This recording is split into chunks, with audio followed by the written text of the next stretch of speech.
Hello, witches! It is Wednesday. Grab your goat. Hold on to your horns because it is time for the Witches Movie Coven. Yes, indeed. Bibbity boppity boop. Real witches talking about witches and witchy movies. We are glad you're here. Tell your friends. Come on down.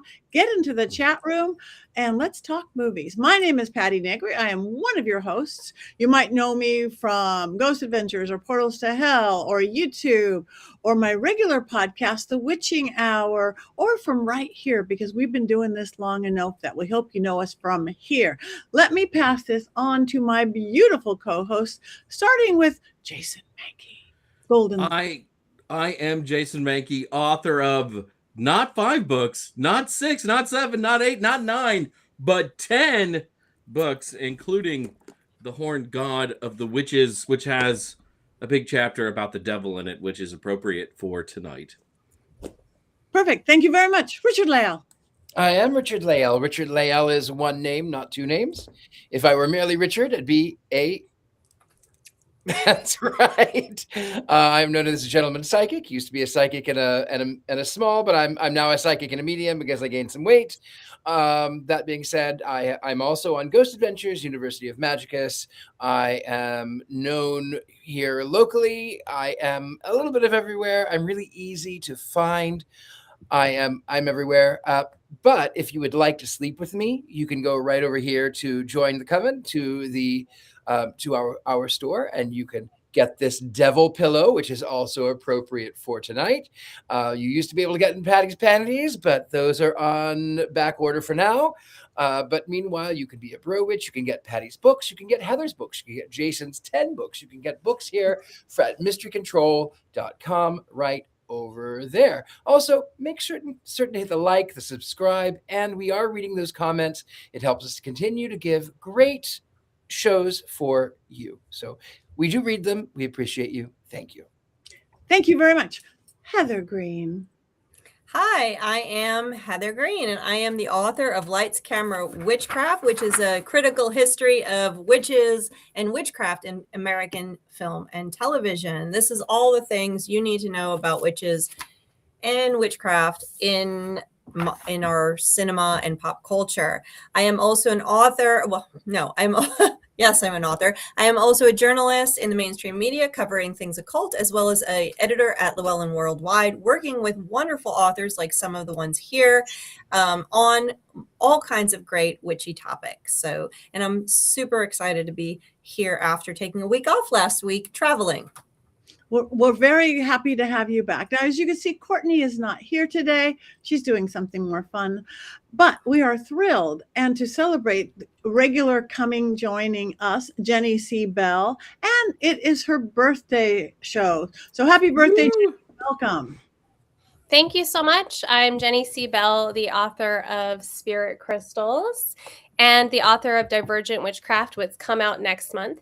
And I was a beloved substitute teacher here. We're going to see if it still remains that way and if I'm ever welcomed back after today's birthday pick. So we'll see. Perfect. Thank you very much. Today's movie, it is called Little Nicky. It is starring Adam Sandler. It is from 2002, and hopefully you guys all watched it. We did announce it last week, but just in case you didn't watch it, Richard-Lael, do you have an unbiased synopsis of this little film? I certainly do. So I actually took the time to write something because, it is Jenny C. Bell's birthday movie, and we love Jenny C. Bell very much. And to put it in a colloquial term, I don't like to yuck someone's yum. So I'll do that later. However, the film is about Satan's 1,000-year millennial reign is up. He has to decide which of his 3 sons that he wants to leave hell to. And of course, Adam Sandler must prevent his 2 older brothers from getting the reins of hell because they are much more vindictive and vile. And he, being half angel, half devil, is a lot kinder and a lot nicer. There's a talking dog. There's a lot of stupid celebrity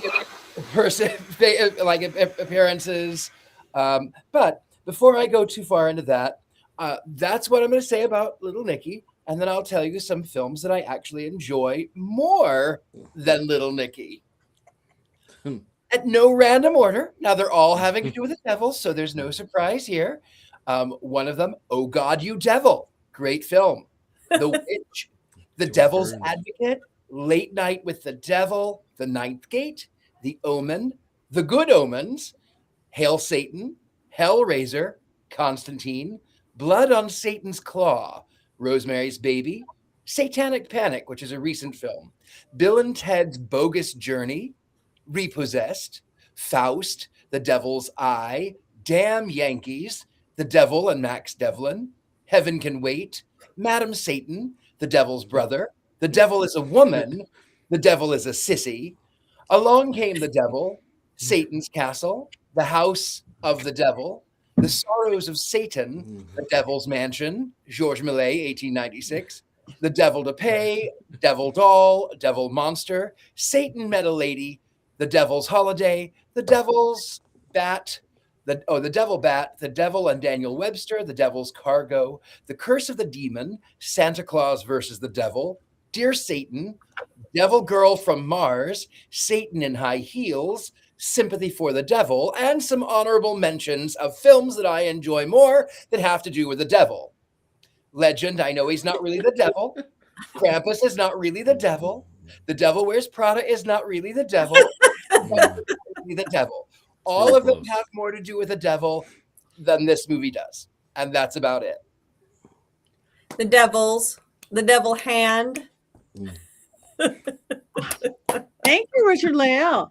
Now that we have a complete understanding of this film, Heather, do you have 5 more things from your beautiful, educated, knowledgeable base of brain that you can tell us? Well, not from my educated brain. This movie is not in my book because it's not specifically witchcraft, but I did do some research and I think this has some fascinating things to talk about. So we'll first mention it's directed by Stephen Brill. It is written by Adam Sandler himself, as well as Tim Hurley, who co-wrote this one along with and collaborating with Adam Sandler for a while.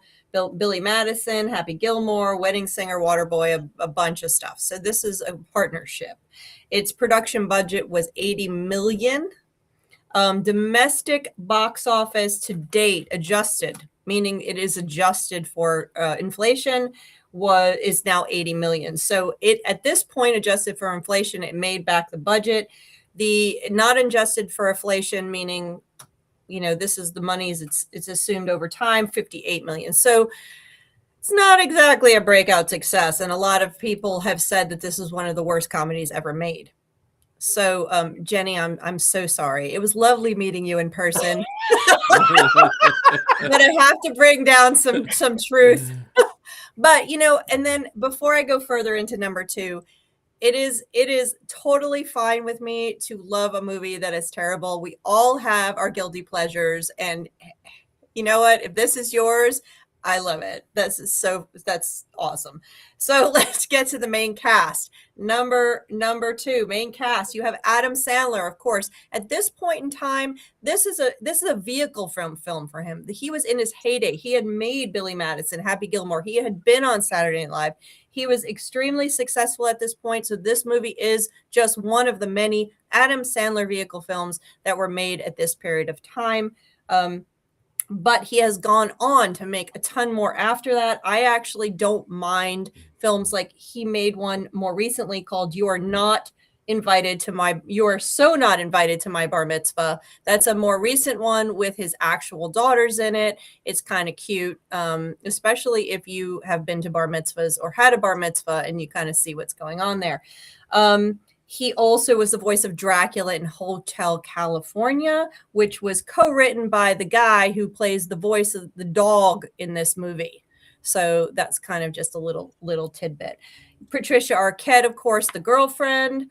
Valerie, she was known at this point for she had True Romance, Ed Wood, and a number of other films. She was pretty recognizable at this time. Harvey Keitel, there she is, adorable. Harvey Keitel is, of course, Satan or the devil or whatever he uses his name here. Known, of course, Harvey Keitel's classic. He's a Scorsese actor. Pulp Fiction, Reservoir Dogs, everything Scorsese. He is a classically known. Reese, and I'm not sure if I'm pronouncing this right. Reese Ifans. He's Adrian. He's one of the devil's sons. He is a UK actor. He was in Dancing at Lunasa, Harry Potter, The Deathly Hallows, Notting Hill, and he was in Spider-Man No Way Home. So he's been around, a voice and a face you might have recognized. Tommy Lister plays Cassius. He was a professional wrestler in Fifth Element.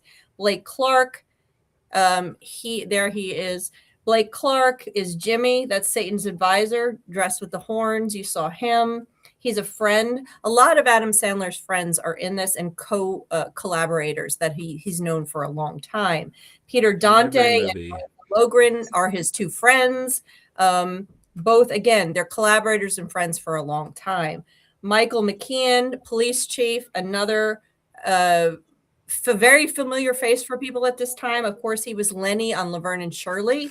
And also as a collaborator, Christopher Guest. So those are the sort of the more main characters we see. But number 3, I have to go to cameos, because the main characters are one thing, but the cameos are a whole nother thing. This film is filled with cameos. We were just talking about how Sinead O'Connor shows up in the one of the church scenes. I did not notice her there, but there's so many that pass by for 3 seconds. Sinead O'Connor was involved in some of the music, so they probably said, hey, sit down, show up here. So I did not actually see her. But you have Reese Witherspoon doing her Legally Blonde angel thing, his mom. Carl Weathers, my goodness, linebacker for the Oakland Raiders, but he was Apollo Creed. And a lot of other things. Very recognizable. His character was a reprise of a role that he saw in Happy Gilmore. Quentin Tarantino, that's one of my favorite characters in this, is his street preacher thing he's doing, which is pretty funny. Dana Carvey, the referee. Ellen Clegborn, a SNL actress. Globetrotter mom. Kevin Nealon. Clint, I'm not going to tell you what his name is, because then we wouldn't be G-rated. There he is. Clint Howard, who is the brother of Ron Howard, the director, got his start. Rodney Dangerfield, of course, there he is. John Witherspoon, Louis Arquette, Rob Schneider, Jackie Sandler, that is his wife. She's one of the angels. So you just have numbers and numbers of people. You have Bill Walton, Dan Marino, Henry Winkler, Ozzy Osbourne, Regis Philbin, Sylvia Lopez, all playing themselves. This film is packed with cameos and familiar faces, some of those. Now, number 4, I see there's one listed up there. Number 4, I want to talk about Radio Man. There he is, Radio Man. I don't know if anyone knows about the story of Radio Man, but I had to bring it up. We've only seen Radio Man, or we've only had Radio Man in one other film, that was, let's see, Elf. He was actually an Elf. Now, who is Radio Man? If you don't know who he is, he was a down and out Vietnam vet, or no, Vietnam. He was a vet. I don't know exactly where, but he was Brooklyn born. His parents left for Florida. He wound up homeless. He was a veteran, and he began drinking, became an alcoholic, lived on the streets of New York, and became fascinated with the film industry. And he would follow the signs around. He'd look for them. He'd lurk. The first time he was noticed was in 1989 when they were filming The Fisher King. And he talked to Robin Williams and said, if you're trying to play the homeless, you're not doing it right. Come, let me show you. And so Robin Williams did. And so that became, he had a little bit part. He just was there.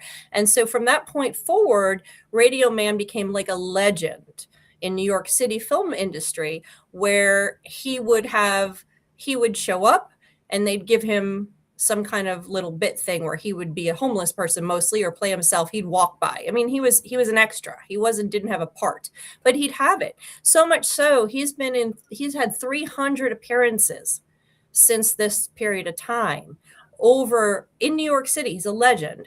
And he now is a SAG member, and he can pay for a small efficiency apartment in New York City.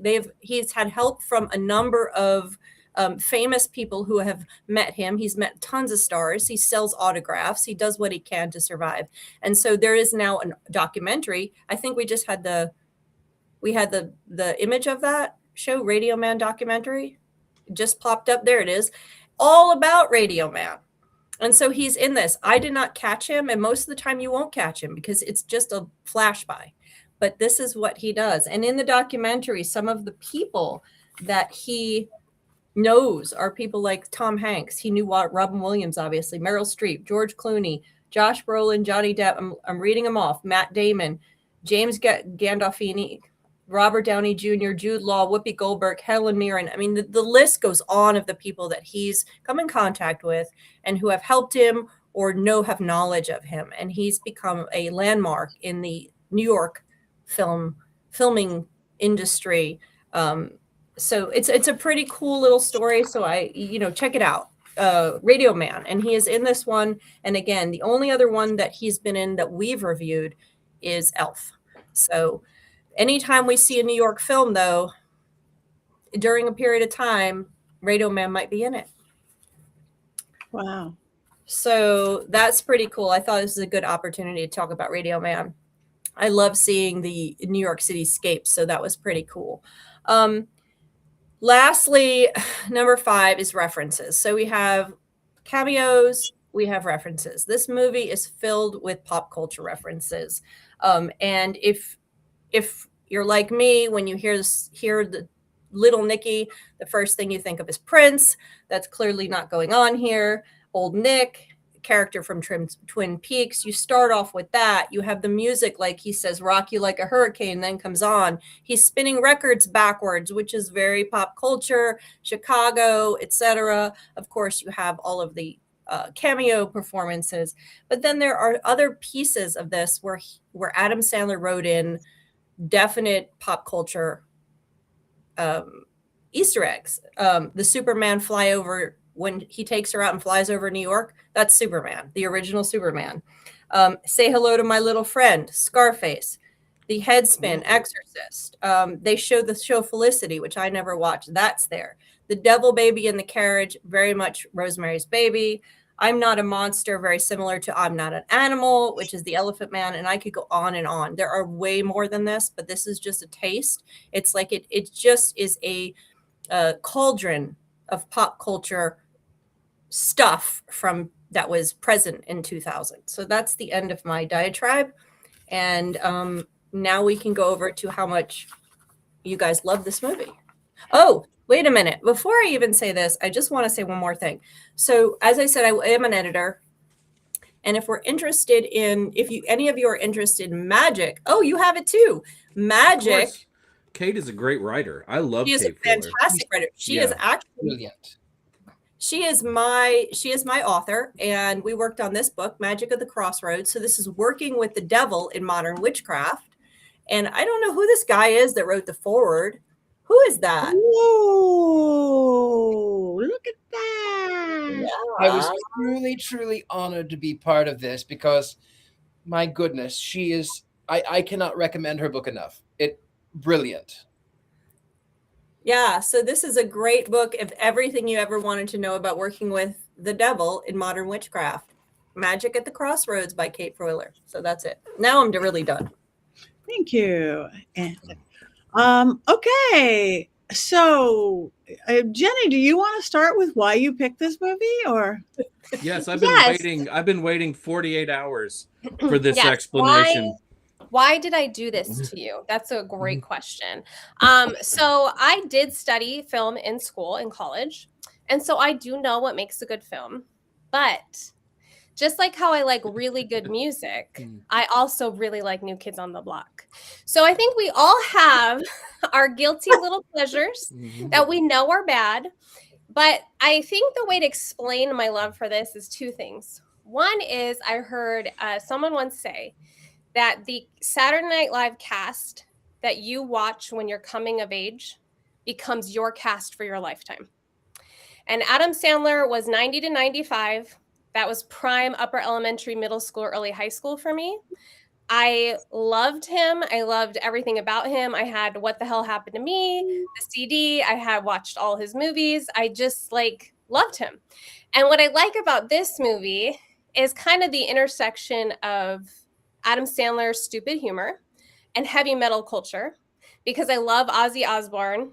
Rest in peace, Ozzy, but love him. I'm wearing my Ozzy shirt today. But I love that, because as a witch growing up in the 90s, I was very out. I wore my pentacle, and the people that always accepted me were the heavy metal kids. They were always like, "Oh, that's sick, bro." You know, they were just so cool and accepting of everything I did. Not the hippie kids, the heavy metal kids. And so I liked that also, that kind of connection of heavy metal and witchcraft. Yeah, it's terrible, but I love the soundtrack. I love all the cameos. And the one thing I can say for Adam Sandler is his movies are pretty original. He's not basing them off of books. He's basing them off of juvenile middle school humor ideas.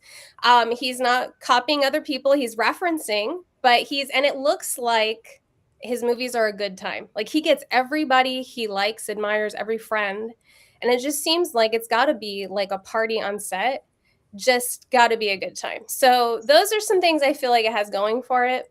But I'm totally aware of the fact that it is so juvenile. It is so middle school humor. And I'm not going to apologize for that. That's just the way it is. You don't need to apologize for a guilty pleasure. No. We all have them. We just wanted some explanations. That's For all, sure. really. Yeah. I'm going to start out with, I honestly didn't mind it. I am an Adam Sandler fan as well. Always have been. He's just kind of cute and sweet. It bothered me that and again, I'm going to go with I didn't mind it, but it bothered me that I didn't like it more for some reason. He wasn't that same little charming, weird middle school guy that he is in other films for me, even though he was playing it. Maybe because the face was crooked, maybe he didn't need that to be the weird kid, and that did something that some of that charm that he always has for me, I was just had to reach for it.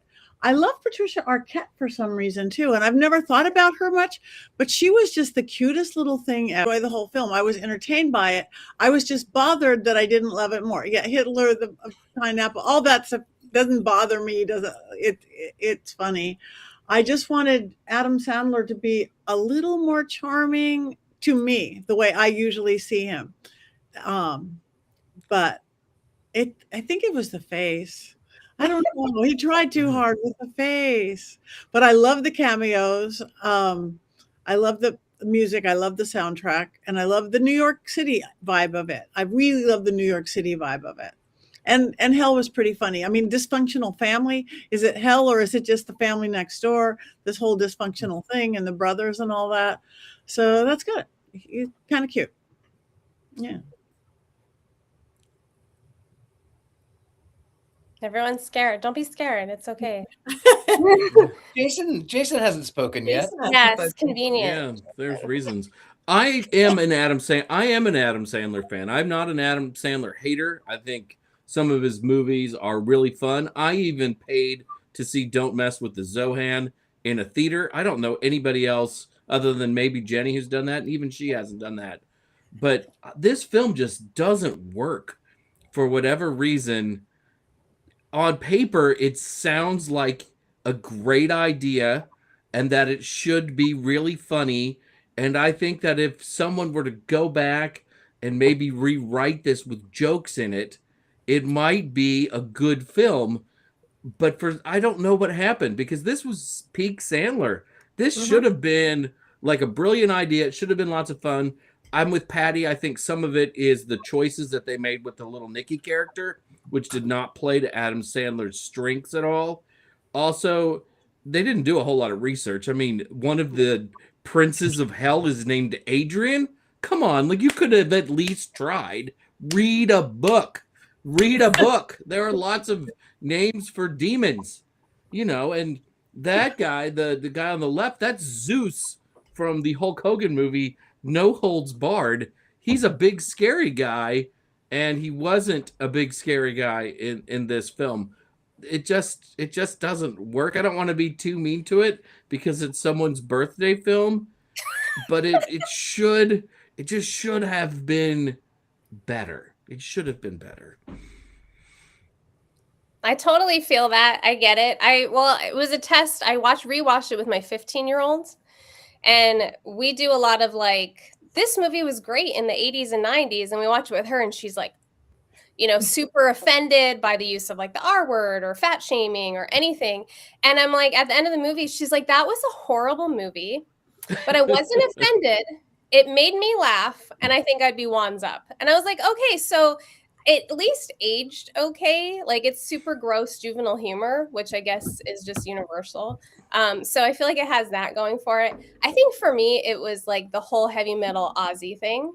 I was like deep into the way the movie ends. To me, I actually cried when I rewatched it because Ozzy being like dressed in white and being like angelic and saving. I was like, oh, Ozzy, because I really do like miss him, and I like really loved his music. So I had a moment there, and then I teared up again with the Chris Farley comment at the very end about him being the new dance instructor in heaven. I was like, Adam Sandler got me. But yeah, it's really poorly written.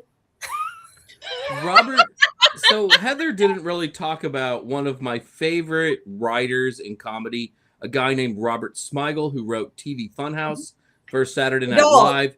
If you've ever heard, he does the dog. If you've ever heard Christmas Time for the Jews on SNL, that's a Robert Smigel song. And I cannot get through the holidays without listening to it. But he's also Triumph the Insult Comic Dog. And if you've ever watched Triumph on Conan or anywhere else, like the one-liners just spew out of him. It's all improv. It's all made up on the spot. And then in this movie, he plays a flat, unfunny dog. Like he didn't get any time to improvise. They didn't use the brilliance that is Robert Smigel at all. Like, what a wasted opportunity. Completely wasted opportunity. And Sandler knows how great Smigel is. That's why he's in the movie, because he's one of the best SNL writers of all time. Yes, for me to poop on. God, I love Triumph the Insult Comic Dog. I don't. So much. I don't. You know why I don't? I'm going to tell you why I don't. I don't like the Insult Comic Dog because I met him. And yes, I was in Hollywood, and they actually called me, and they said, you do Willy Wonka. We want you and several others to play Johnny Depp characters, and then we're going to have the comic dog. And I said, okay, that's fine. Just make certain that people know that I'm not one of those street people that do this. Oh, no. It's going to we need that. We need you, that kind of realness. And I went, okay, it's fine. But here's the thing. You can laugh about anything, but I do not appreciate jokes about PDF files. And I feel like that. So we get onto the show, and the Triumph says, nice costume for a PDF file. And I was like, that really makes me angry, because Willy Wonka is not that. And so for me, that clouded my entire view of Triumph. I think that's completely fair for that to cloud your view of all time. Now, I am a little troubled by my love of the comic dog. Maybe it will be a little less. Y'all. I don't know. Yeah. I will tell you, though, about this movie. I'll tell you what I appreciate. Oh, Heather, I'm so sorry. Were you? No. I was just reacting to all that. Go ahead. What I appreciate about this movie, I do love Ozzy Osbourne. I love Ozzy. I was not friends with, but I knew Kelly. I worked with Kelly quite frequently. I met Sharon several times. Really, really lovely. I didn't get to meet Ozzy, but really, really lovely people. And of course, the music is amazing. I love the cameos. And I will say, this film ain't getting no respect here. Ain't getting no respect. I tell you, last night, I was having intercourse with the wife, and she rolls over and says, are you gay? Ain't getting no respect. I tell you, ain't getting no respect. Love Rodney Dangerfield. Have to love him.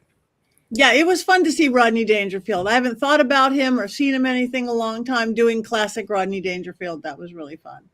I like that. And again, and I too loved Ozzy. I was not expecting Ozzy in the movie, and that made me really sweet and happy. I guess it's my turn Yeah. to give my opinion. Yeah. So first of all, y'all know that I don't like talking animals in movies. I do not want anything to do with Triumph the dog or this dog or any dog. And the only animal that I am okay with is Toonces the driving cat. Outside of Toonces, I'm not interested in any of this. So What about the talking goat in Wicked? that's different. You had to have liked that. That's different. That's wicked. Also, what Don't about even the go- cowardly? What about the cowardly lion? Clearly, that is That a was lion. a person that in an talks. animal costume. That is not It was a lion. It's what a lion looks like in Oz, Heather. This is we're just leave Wicked alone. Outside of it, in the 90s, I do not like talking animals. I would much prefer not to have this dog talking. So besides that, that's not the problem I have with this movie, is that I respect Adam Sandler.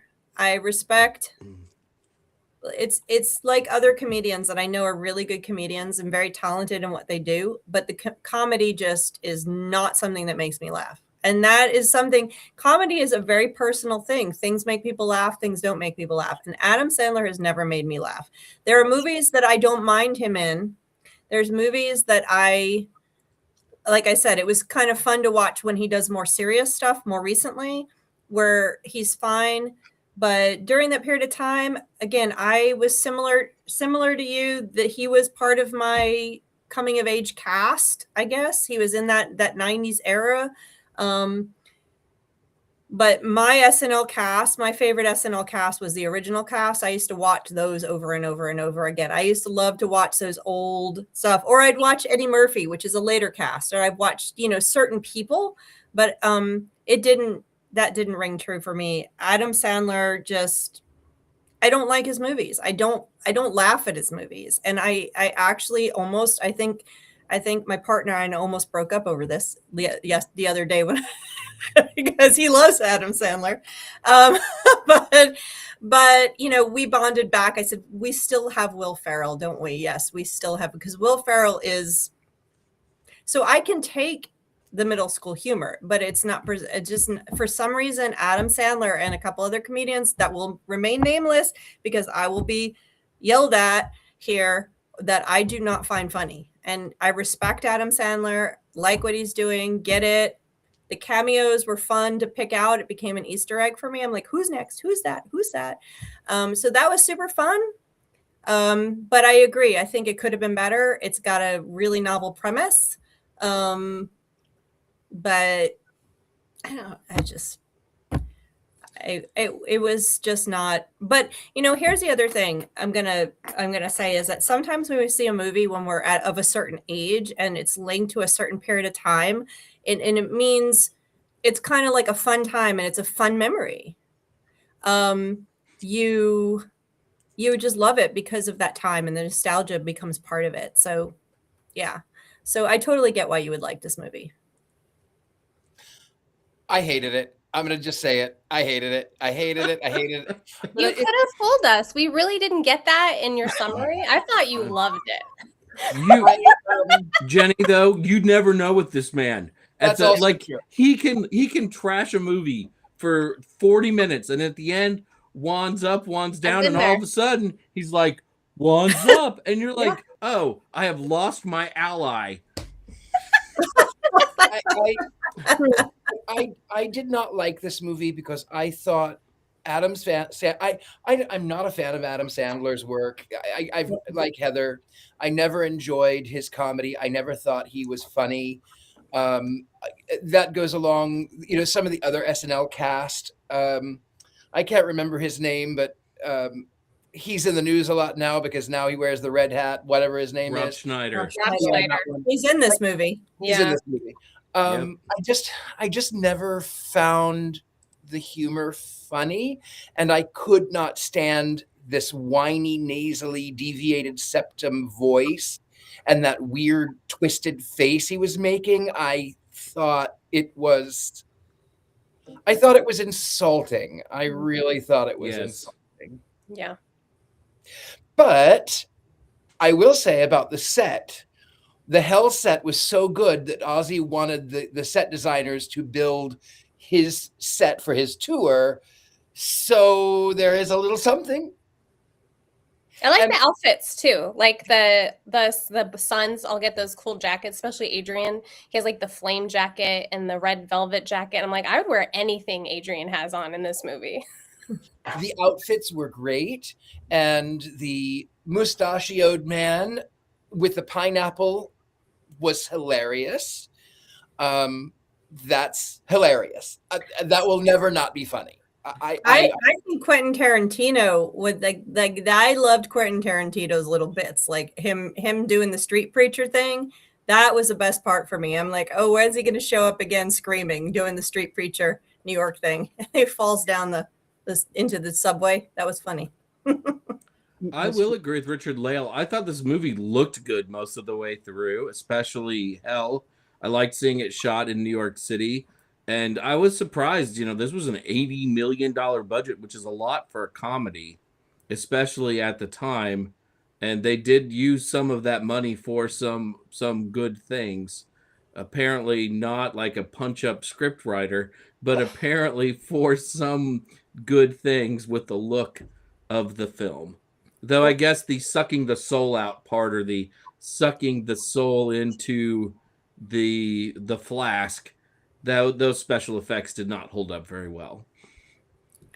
One of the things that filming in New York is interesting because it is very expensive to film on the streets in New York.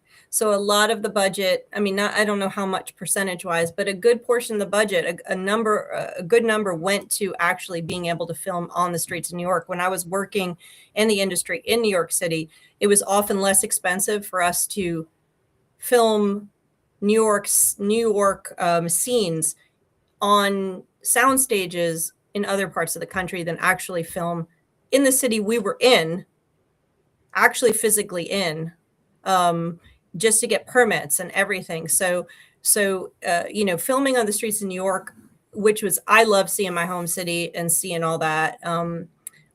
But filming can be very expensive in New York City. So that's definitely part of the budget run up. I love that he was always cold, just because I am always cold. And I think I'm going to go with a new style, a new look versus my thing, that 48 layers of puff jackets might work for me. I thought that was just a weird little great thing. He's so used to Hell, and New York's cold. I thought of you when he said that, and he was sleeping on the radiator. He said, yeah, sleeping on the radiator. And I loved his devil snoring, and the roommate was cute. I thought some of the people really developed their little characters really lovely. Yeah, and I told my daughter, I feel like it's a bit of a coming of age story. There's like that little love story between him and Patricia Arquette when they fly over the city that's like so unexpected and strange, but like endearing. And I'm like, this part's so cute. Like I tell her and she looks at me like, what? And then we watch and she's like, oh yeah, I guess it is kind of cute. Like she was like, it was strange, but it was cute.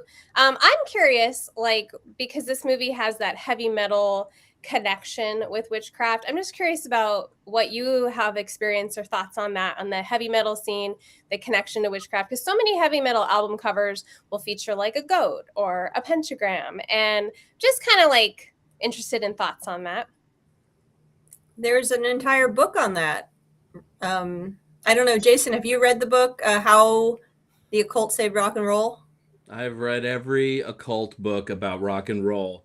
And sometimes at pagan festivals, I do workshops on Led Zeppelin and the occult and heavy metal and the occult. I would argue that most of the occult trappings that we see in heavy metal are cosmetic because they sell albums, and that most people who have done heavy metal are not actual practitioners. Ozzy especially is a very good example of this. Never really interested in the occult, though Geezer Butler, the bass player of Black Sabbath, was interested in the occult.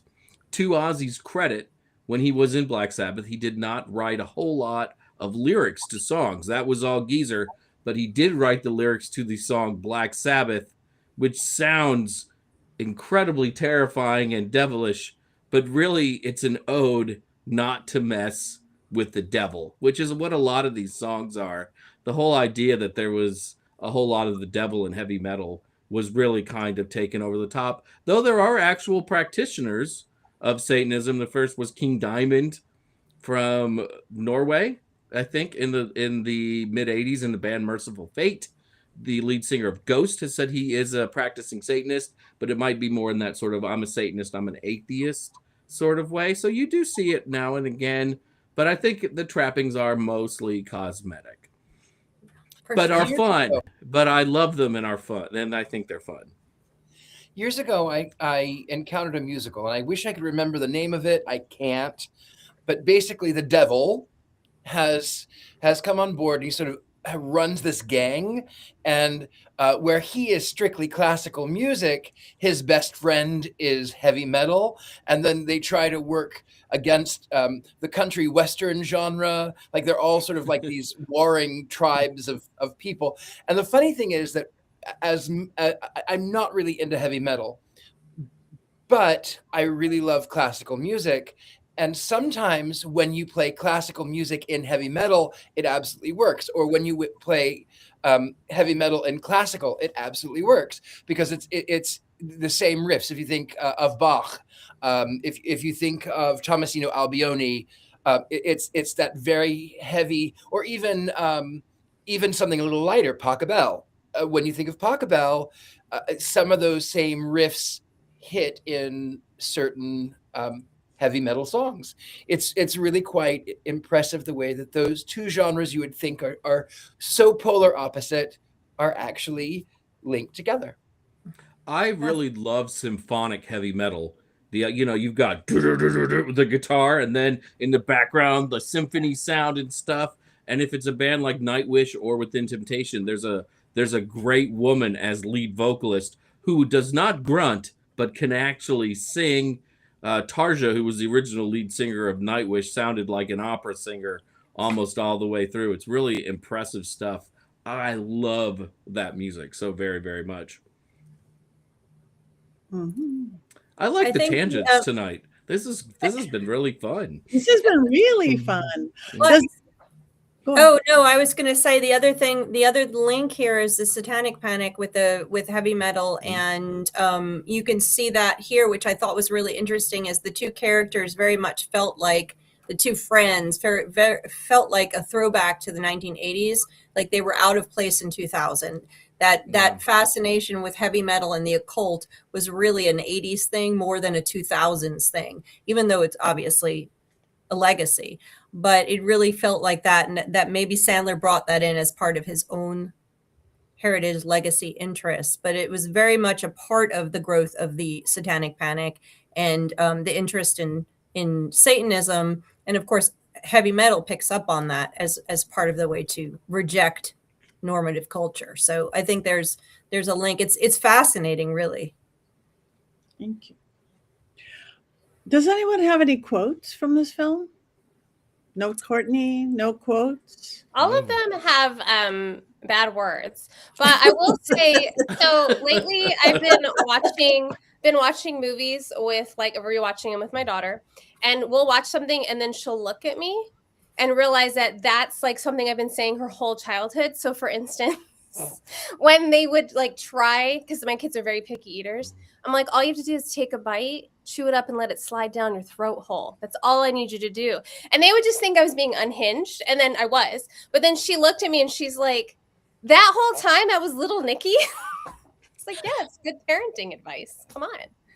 That's brilliant. That's funny. How much did Popeyes pay to be in this movie? Seriously. I mean, this is really Popeyes presents Little Nicky, I think, more than anything else. More than anything. It made me want fried chicken, and I never eat fried chicken. Completely. And in fairness, Popeyes fried chicken is pretty good. I don't know if it's that good when you could get New York pizza instead, but it is pretty good. Pretty good. Right? Yes, for sure. Yeah. Yeah, or Nathan's hot dog. There was very few Popeye's chickens when I was growing up anywhere in New York City. If you're in New York City, you're getting pizza or you're getting bagels or you're getting a street hot dog or you're getting a street pretzel Or falafel. or or what? Falafel. Falafel or something. You're not getting Popeye's chicken. I don't ever remember Popeye's chicken growing up. But so that was this was 2000. I was already in Atlanta. Maybe they took over the city. I don't know. They didn't. But now they will.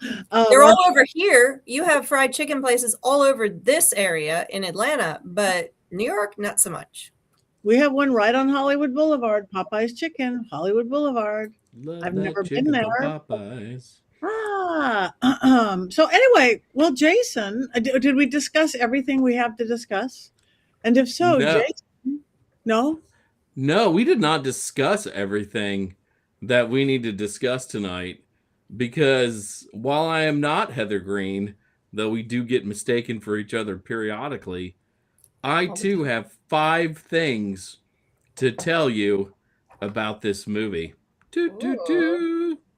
Yes, these are things that Heather did not tell you about this film that I know from my own personal research and from my great and keen observational mind, things that I picked up while watching Little Nicky. Number 1, Little Nicky as a movie is zen as hell.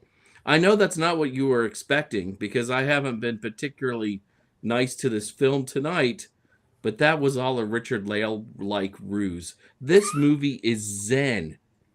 You are all probably familiar with zen phrases such as, "What is the sound of one hand clapping?" While watching Little Nicky, I came up with a few questions of my own to ponder. Here they are for you. Is a comedy truly a comedy if it doesn't make you laugh? Are gay jokes ever really funny? No, especially when they are told by straight white guys.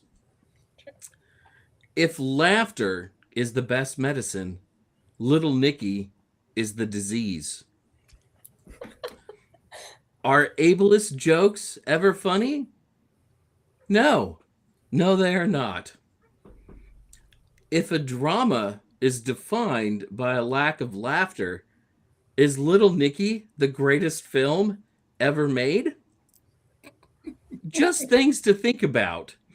I think they are things to think about. Number 2 on 5 other things you need to know about this movie. Little Nicky's runtime is just under 90 minutes. Here's a list of things you can do in 90 minutes that are more fun than watching Little Nicky.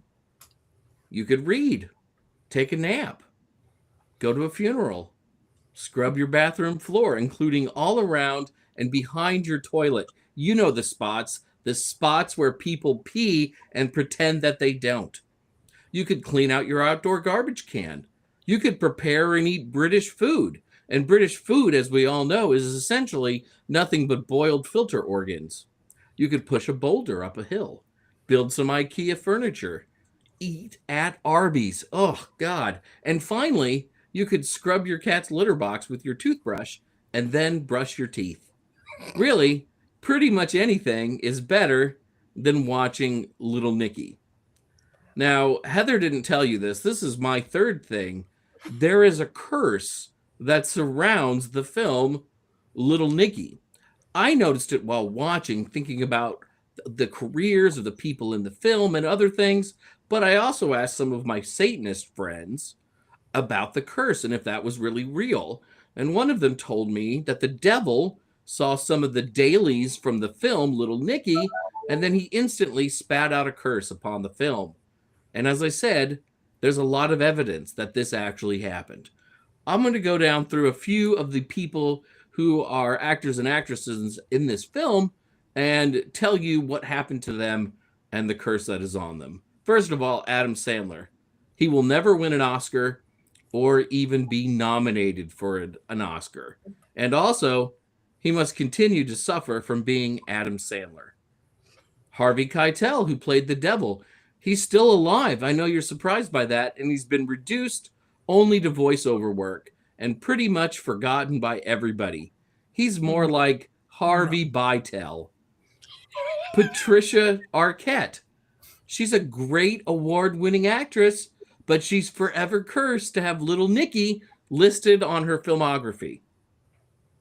Rodney Dangerfield, one of my favorite comedians growing up. He died just 3 years after this movie's released.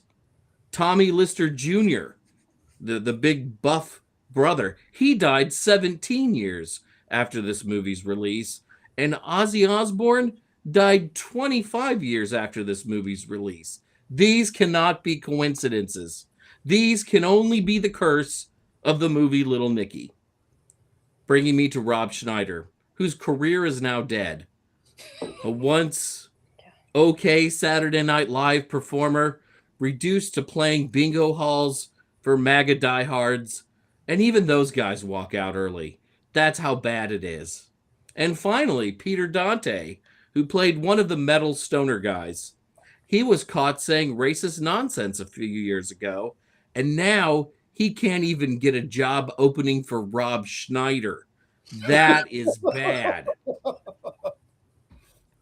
As I said, if you are looking for a curse, it's clearly there. You cannot convince me otherwise. Thing about this movie number 4. On Amazon yesterday, this movie cost me $3.99 to rent or $2.99 to buy. You better believe I just rented it. In another 17 hours, all evidence that I sat through all of this movie will be erased. Hopefully, the shame I currently feel for having watched the movie will one day be erased as well. And the 5th thing that we need to talk about when it comes to this movie, and we already know this, but tonight is Jenny C. Bell's birthday. Happy birthday again, Jenny. You are awesome. I really do like you. Over the last 6 months or so that you've been on our show, I found you to be a fabulous witch. I also follow you on Instagram now, and I don't just scroll. I actually listen to what you have to say. You're just a welcome addition to the coven, but I want you to know that tonight will be your last show with us. I knew it. Anyone who would make me and those I watched Little Nicky just not coven material. Yeah, Jenny, I'm really sorry it had to end this way, but clearly this was your own doing. Mm-hmm. And the rest of the Witches Movie Coven wishes you well in your future endeavors. Please enjoy your VHS copy of Ouija Shark and the glossy 8x10 photo of the Killing Tree, signed by the Killing Tree himself, Clayton, as your departure gifts. Now, everyone, wave goodbye at Jenny as our producer, Rob, shuts down her window. Waiting. Oh my God. It's not happening. Not happening yet.